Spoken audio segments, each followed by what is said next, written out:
한동훈의 반역, 범죄자 이재명 도움이 될 건가? 제가 어제 제가 그 말씀을 들었죠. 어제 오늘 계속 말씀을 들었는데, 이것이 윤석열 대통령의 자폭이냐, 한동훈의 반역이냐, 반란이냐, 이런 말씀을 들었는데, 일단은 한동훈이 오늘 아침에 입장을 완전히 또 바꿨기 때문에 이 한동훈의 반역 쪽에 무게가 실리고 있습니다. 그러면 반역하면은 결국은 범죄자 이재명의 도우미가 될 수 있는데, 자, 그걸 할 건지를 제가 지금 묻고 있는 겁니다. 오늘 제가 설명을 드렸다시피 갑자기 밤 사이에 한동훈의 입장이 바뀌었죠. 어제만 해도 준비 없는 혼란으로, 어제 한동훈이 한 이야기입니다. 준비 없는 혼란으로 이렇게 이제 탄핵이 일어나면은 준비가 없는 혼란으로 인한 국민과 지지자들의 피해를 막기 위해서 이번 탄핵에 대해서는 통과되지 않게 노력하겠다, 이렇게 이야기를 했습니다, 어제. 그래서 제가 친윤 친한 의기투합까지 이런 말씀까지 들었었죠. 그런데 이렇게 이야기했습니다. 오늘 비상 긴급 최고위원회 열어서 새로이 드러나고 있는 사실 등을 감안할 때 대한민국과 국민을 지키기 위해 윤 대통령의 조속한 직무 집행 정지가 필요하다고 판단한다. 자, 대통령의 직무 집행 정지할 수 있는 유일한 방법은 탄핵이죠. 탄핵을 국회에서 통과를 시켜서 이게 헌법재판소에서 심리를 하는 기간에 직무가 정지가 됩니다. 그래서 직무를 정지시켜야 된다는 한동훈의 이야기가 오늘 나와서 이것이 곧 탄핵 찬송으로 비춰지고 있고, 지금 이 시간까지 한동훈은 거기에 대해서 다른 입장 변화를 밝히지 않고 있습니다. 오늘 상황이 여러 개가 있었는데 제가 하나씩 설명을 드리겠습니다. 일단 오늘 아침에 긴급 최고위원회에서 한동훈은 이런 이야기를 했습니다. 어젯밤에 지난 계엄령 선포 당일에 윤석열 대통령이 주요 정치인들을 반국가 세력이라는 이유로 고교 후배인 여인형 방첩사령관에게 체포하도록 지시했던 사실, 윤 대통령이 정치인을 체포를 위해서 정보기관을 동원했던 사실을 신뢰할 만한 근거를 통해서 확인했다.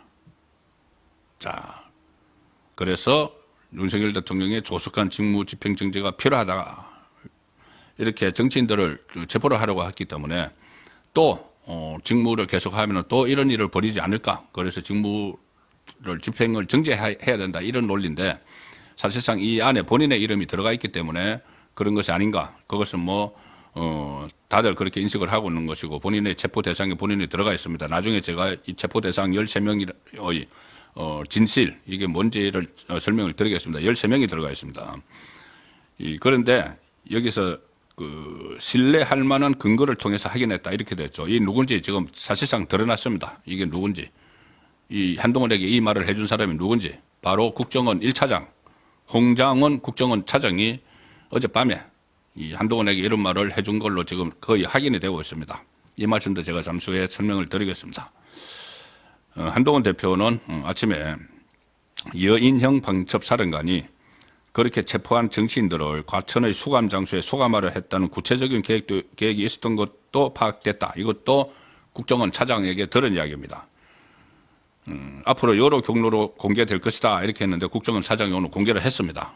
그러니까 국정원의 일종의 내부 고발자, 비슷한 역할을 한 홍장원 차장, 그리고 한동훈 국민의힘 비대위 대표가 서로 이렇게 결탁을 한 것이죠.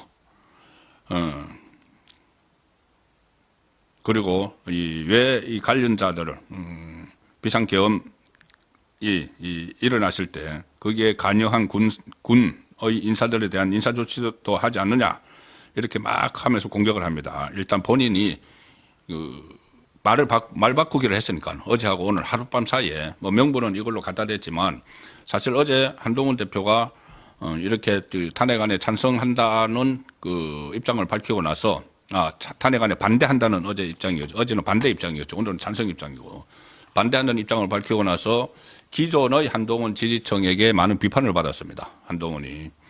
아니, 말로는 이 비상계엄이 위헌적이라고 해놓고 왜 탄핵에는 반대하느냐 이런 비판을 받았죠. 아마 그 사이에 한동훈의 고민 지점이 있었던 것 같습니다. 그래서 오늘 아침에 말을 바꿔서 탄핵에 찬성하는 쪽으로 갔고 그 명분을 어제 들었다는 이게 어젯밤에 들은 건지 며칠 전에 들은 건지 뭐 알 수가 없죠. 그제 들은 건지 어쨌든 어제 들었다는 그 이야기 이 정치인들 자기를 포함해서 정치인들을 체포하려고 했다. 그러면은 직무를 윤석열 대통령이 계속하면은 또 다른 형태로 이런 게 있을 수도 있다. 이 명분으로 탄핵 찬성 입장으로 돌아섰습니다. 그리고 여인영 방첩 부대장 이야기를 계속하는 것은 방첩 사령관이죠. 그 계속하는 것은 본인이 말을 바꿨기 때문에 여러 가지 명분을 갖다 대면서 윤석열 대통령이 왜 제대로 그 수습을 안 하느냐 이렇게 또 몰아붙이는 겁니다. 예. 자, 그리고 오늘 한동훈 비공개 의원총회가 지금 계속되고 있는데 거기 참석을 했었습니다. 참석을 해서 아침에 한 이야기에 대해서 더 덧붙입니다. 탄핵안을 찬성을 하겠다는 데 대해서 이렇게 이야기합니다. 탄핵안 부결이 당론으로 정해진 것은 못 바꾸겠지만 본인이 바꿀 수가 없죠. 당론으로 이미 다 진행을 했는데 본인이 그 체포 대상에 들어가 있다고 해서 이걸 바꿀 수는 없으니까 그건 못 바꾸겠지만 제 의견은 업무 정지해야 한다는 것이다. 이렇게 이야기를 다시 했습니다. 윤석열 대통령이 업무를 정지시켜야 된다. 곧 탄핵시켜야 된다는 이야기죠. 같은 말입니다. 다만 탄핵이 국회에서 통과가 되면은 헌재에서 다시 이제 되돌아올 가능성도 상당히 크기 때문에 그 기간 동안에 탄핵 정지고 실제로는 이 탄핵까지 실제로는 파면되는 데까지 원하지 않는다. 이 뉘앙스가 여기 들어있다고 해석을 하는 사람도 있는데 그건 나중에 문제고 지금 당장 탄핵이 돼서 윤석열 대통령의 직무가 정지가 되고 식물 대통령이 되면 그 순간에 완전히 이재명이 다 장악을 합니다. 왜 그렇게 되는지를 그것도 잠시 후에 설명을 드리죠. 이 한동훈은 2016년 박근혜 전 대통령 탄핵된 사례를 들입니다. 본인이 수사해서 법적인 토대를 만들어준 그 탄핵이죠. 박근혜 전 대통령 탄핵. 한동훈 대표 이야기는 최순실 사안은 측근들이 해먹은 내용이지만 이번에는 군을 동원해서 국민을 향해 계엄 선포를 했다. 그래서 국민을 향해 계엄 선포를 한 겁니까? 계엄 선포하면서 이야기를 했죠. 어떤 폭거, 야당의 폭거 이런 부분을 이야기를 했었습니다. 국민을 향해서 계엄 선포했고 국회도 진입했다. 이렇게 다시 되돌아갑니다. 이 탄핵, 그 비상계엄령 책임론으로. 비상계엄령이 있었다고 하더라도 탄핵에는 찬성하지 않겠다고 했는데 이제 본인의 입장을 바꿨으니까 비상계엄령으로 다시 돌아가서 이래서 탄핵을 해야 되로 다시 돌아가는 겁니다. 이 한동훈 대표가 처음에 정치를 하면서 여의도 사투리 쓰지 않겠다는 이야기를 했죠. 저도 상당히 기대를 걸었습니다. 기존에 제가 정치부 생활 35년 동안 하면서 여의도 정치의 이 잘못된 점을 많이 봐왔기 때문에. 근데 지금 보면 한동훈 대표가 여의도 정치를 그대로 답습을 하고 있습니다. 더 심하게 하고 있습니다. 첫 번째 팝을 만드는 거. 이거는 전형적인 여의도 정치죠. 친한계 바로 만들어서 친한계들끼리 막 식사하고. 이거는 전형적인 여의도 정치. 이것을 지금 하고 있는 겁니다. 그리고 또 하나는 어떻게 보면은 이 말바꾸기입니다. 여의도 정치. 그때 본인 상황에 맞춰서 말바꾸고 명분 막 갖다 붙이고 이재명 지금 다 그렇게 하고 있죠. 자, 그런 행태를 보이고 있다. 그런데 대해서 저는 그 실망감을 표시를 하고 있는 겁니다. 그리고 오늘 윤석열 대통령과 면담을 했습니다. 윤석열 대통령이 요청을 해서 윤석열 대통령과 용산에 가서 만나고 왔는데 한동훈은 또 그 의원총회에 가서 이렇게 이야기합니다. 방금 대통령과 만났지만 현재로선 특별한 조처는 안 할 것이라고 했다. 그러니까 윤석열 대통령이 어떤 조금 전에 제가 말씀드렸던 임기단축 개헌이나 이런 대안들을 밝히는 조치는 안 할 거라고 하더라.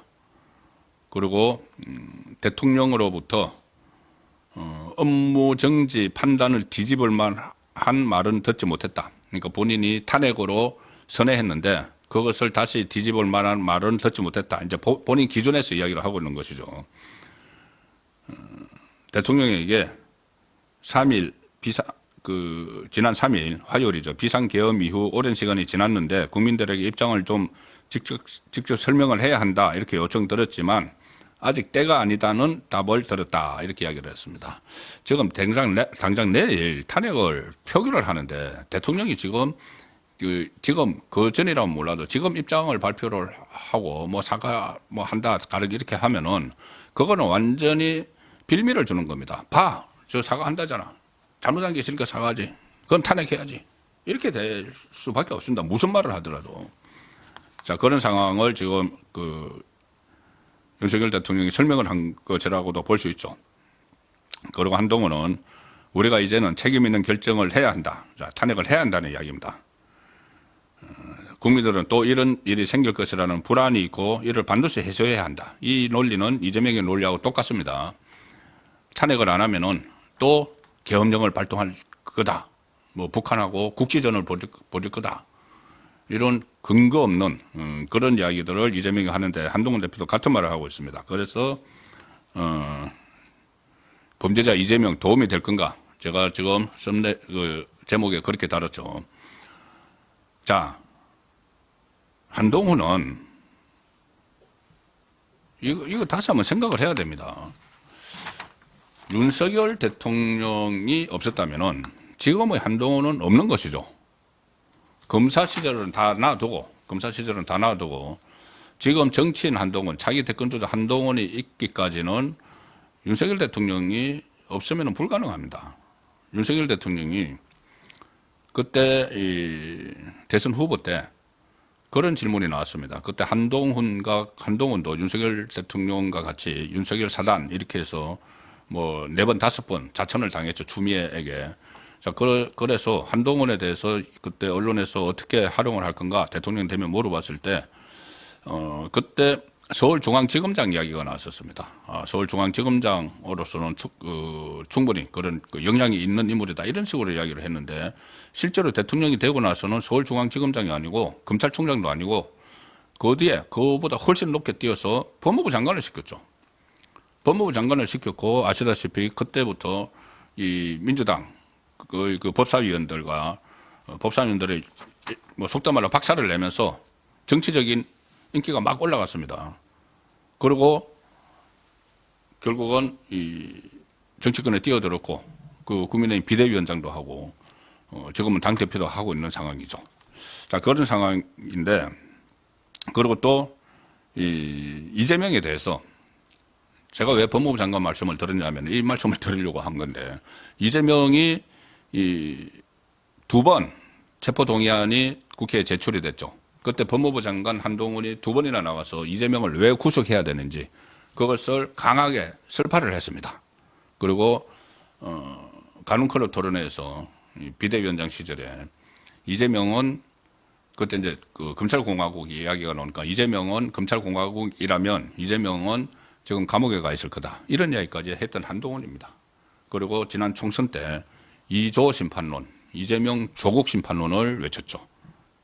자, 그런데 그 범죄자 취급을 하던 이재명의 도우미가 될 수 있는 상황이 지금 되고 있습니다. 그렇게 되려고 하고 있습니다.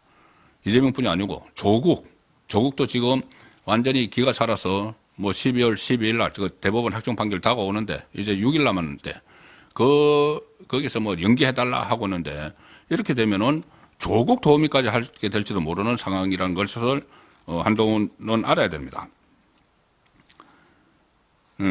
그 전에 윤석열 대통령과 또 독대 앞두고 뭐 이재명과 대표회담 한다 이렇게 해서 또 혼란스럽게 하더니 그 다음에 일단 본인이 요구한 김건희 여사 공개활동 자제 이런 것을 그 윤석열 대통령 받아들이니까 그때부터는 다시 이재명에게 이 총구를 막 돌려서 이재명을 비판하면서 모처럼 제 역할을 하는가 싶었는데 지금 물론 그 한동훈은 본인의 이 스타일대로 아니면 본인의 어떤 정치적 계산이나 유불리에 따라서 이 탄핵에 찬성을 하는 것이지만 결과적으로는 이재명 도우미 역할을 밖에 못합니다.